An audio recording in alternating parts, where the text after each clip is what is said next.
Hi, welcome back. I'm Jon Douglas, owner-operator of the Redlineshop.com. Today I want to talk to you about the most important aspect of redline restoration, and that's the preparing of the casting for the Spectraflame paint. So this far we've gotten down to the casting, and we've taken it apart, and we've stripped all the paint off, and now we want to prepare the body for the paint. And that gets a little tricky because there's some science behind this of what makes the Spectraflame look, what causes that look. So I want to go into a little bit of detail of why the Spectraflame paint looks the way it does. Then go over some tools that I use, and then we'll go into the shop here and we'll do a hands-on. But first of all, I want to talk to you about the science behind it. Now, these cars are zinc plated, and what happens is they zinc plate them, and the zinc builds up on the surface, and it creates a kind of a rough surface, but still a shiny surface. And what happens is the light hits it and reflects back at different angles and creates a faceted look. Maybe I can show you a little better here on this sheet of paper I have here. Okay, the old Redline cars were plated in zinc, so the casting was put into the tank, and the zinc particles would come down and adhere to the surface. Okay. Once the casting was plated, it created a zinc surface, a kind of an uneven zinc surface here. Okay, which allowed the light, as it shined down, to reflect in a faceted surface.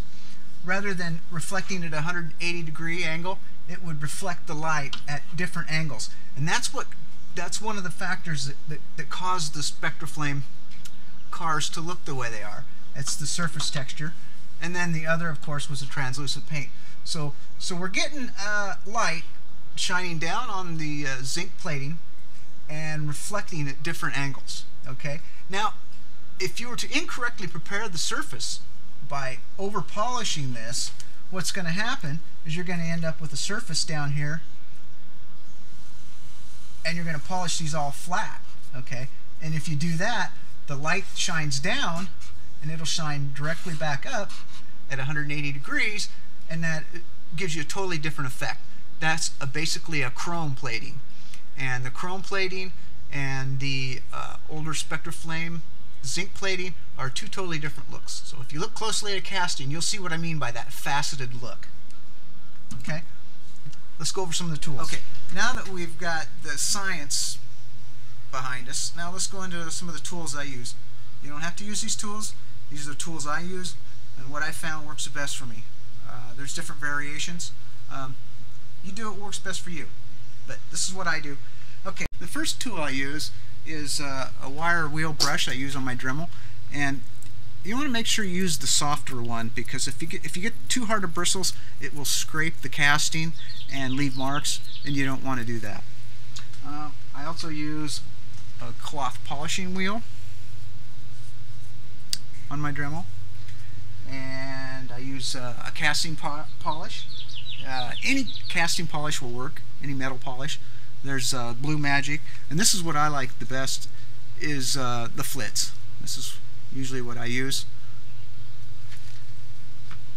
And here is a little pen here. These are hard to get, and I'll try to get some in the store so I have some available. But what it is, it's a little pen, and it has fiberglass fibers in it. Okay, and this allows you to get into the crevices of these castings and get in there and clean them up. Okay, and they work really good, and I couldn't do them without it. The next tool I use is called a Vibra polisher, and what this is it's a media on a vibrating drum, and it just shakes. And what I do is I put the casting in these for anywhere from 8 to 24 hours, and it prepares the surface just the way I like it to look. And the media I have in here is kind of a little invention of my own. The first media is a walnut. It's called walnut shell media, and I use about 60% of that. And then I use these polishing stones in there, about 20% of that in there. And then I use this resin polishing stones in there, about 20% of that. And I also add some abrasive cleaner. Comet, borax, anything like that will work. And I mix those up, put them in my shaker, and put the casting in, plug it in, put the top on, and we let it run. So this is a very useful tool. Okay, I think we've gotten all the tools, so let's go ahead and go in the shop and we'll do a hands-on. Okay, hi. We're back in the shop here, and I have the casting all stripped down and ready to prep for paint. And I've chosen this casting because it has some major toning on it. If we get a picture there of our toning, see, we've got some pretty good toning going on there. We want to take that toning off and get it up to speed. Let's get a good look at this before it goes in the polisher and see what it looks like. Try to get some different angles on it. Okay, you can see just some discoloration around there. We'll put this one in the polisher tonight too.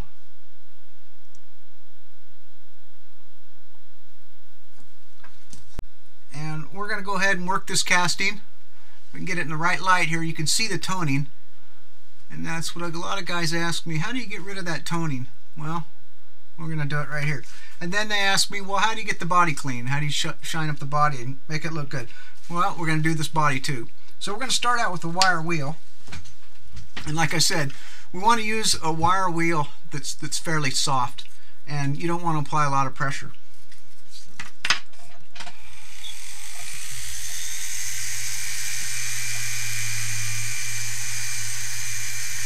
So we're lightly going to work this. As you can see, that toning is starting to come off. We're not going to be able to get it all off, but we're going to be able to weaken it down pretty good. We're going to go ahead and do the whole car with this wire wheel. This casting here is in really good shape. A little bit of wire wheel on it, and maybe just a little bit of light polish. And I'll show you that in a little bit. And this one would probably be ready to go. After you've stripped the paint, this kind of a white, when it dries, there's like white powder that kind of forms on it. And you can just run the wire wheel on it and take that dust coat off. And then if it looks good enough, you won't even have to vibe polish it. Here's a casting that is an enamel, and we've stripped it. It still has a little bit of paint on it. We can use the wire wheel to get all that extra paint off that didn't come off in the cracks.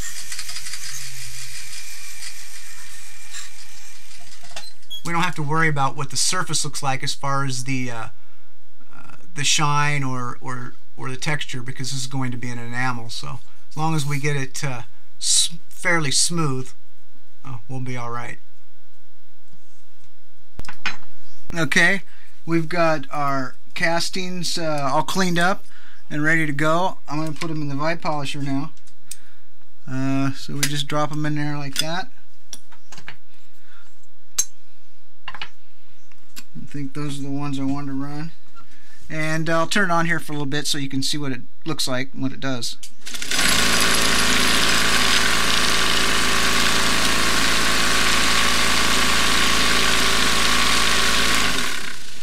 Anyway, there's a lid for it.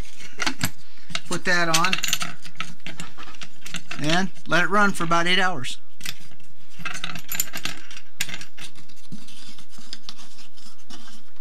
We'll see you in 8 hours.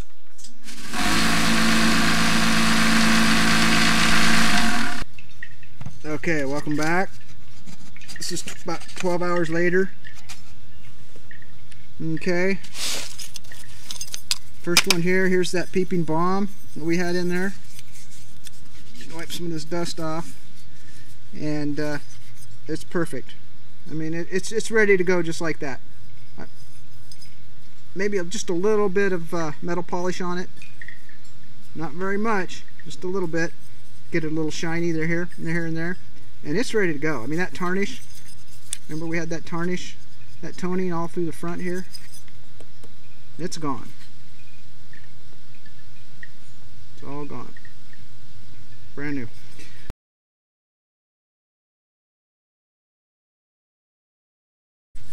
And we had that Red Baron that was kind of tarnished. Looks brand new. What else we got in here?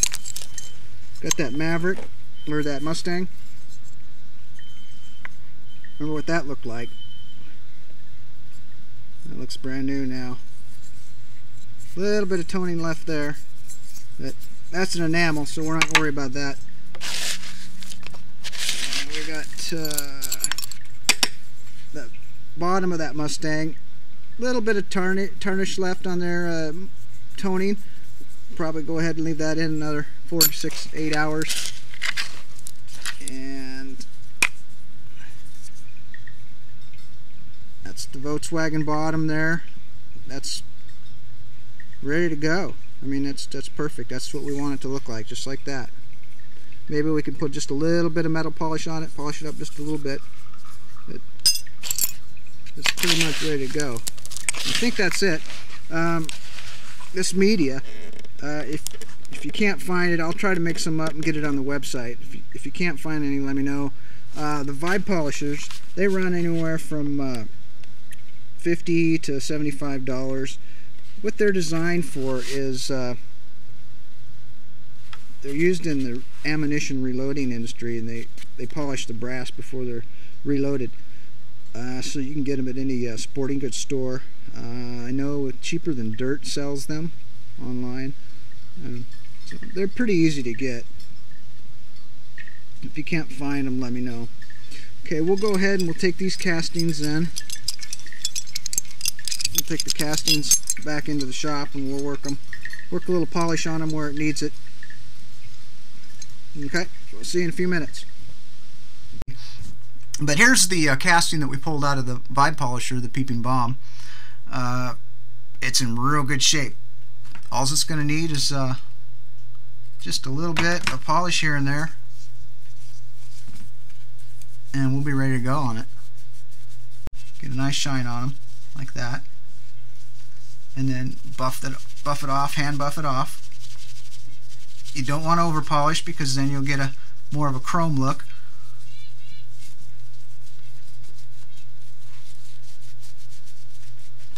Here's the look we're going for right here. See that faceted look versus a chrome look.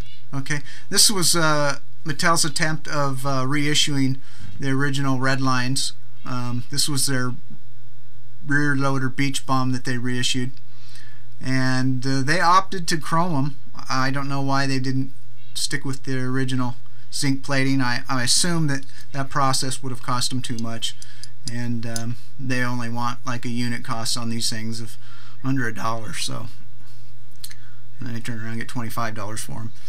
But it's not a bad look, it's just a look that I don't try to achieve. So if you want to get that chrome look, then you can just go ahead and get your cloth wheel out and put a little casting polish on there, flitz or whatever you use, and polish it a little more until it's shiny. And you can do that to any degree of variance you want. I've shined this up with a little casting polish and it's pretty much ready to go. Of course it looks like there's dirt in there, but that's just polish with some discoloration in there. I'll take this to the sink and get it all cleaned up with soap and water, and it's pretty much ready to paint. As far as the impossible to reach spots, that's where my little fiberglass pen comes into play. I'm going to put this down here because I'm allergic to fiberglass, and these little fiberglass fibers come out as you use it, and it makes me itch all over. But anyway, here's an example of the use of it. Here, even though you won't be able to see this when the car's put back together. But see the toning in there? It's almost impossible to get to stuff like that. Okay. You take this pin,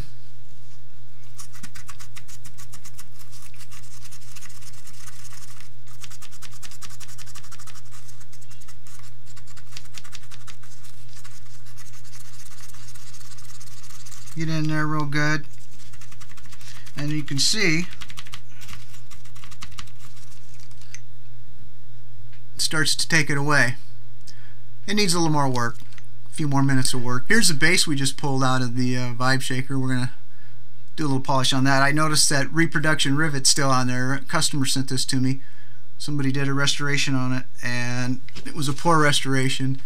They asked me to restore it for them, and that was one of the reproduction rivets on there. Anyway, a little bit of polish on a toothbrush, and run over a little bit here.